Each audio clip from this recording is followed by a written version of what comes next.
Habari sasa hizi na kusalimu kwa jina la Jamhuri ya Muungano wa Tanzania.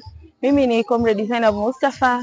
Tumefika hapa Kibamba CCM kwenye msiba wa ndugu yetu Comrade Charles Hilal, mwanahabari mwenzetu, lakini kubwa zaidi Comrade Charles Hilal alikuwa mkurugenzi wa mawasiliano ya Rais Ikulu Zanzibar na msemaji wa serikali ya Zanzibar.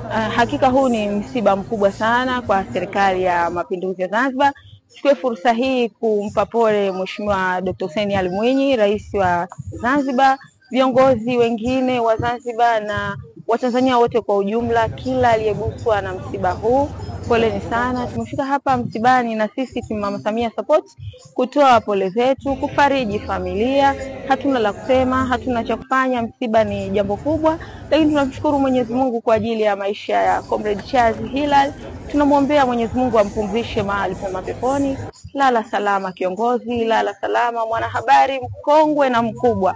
Hakika tasnia ya habari imepata pigo kubwa sana. Kutoka hapa Kibamba CCM jijini Dar es Salaam katika msiba wa Comrade Charles Hilal, mimi ni Comrade Zainab Mustafa kutoka Team Mama Samia Support.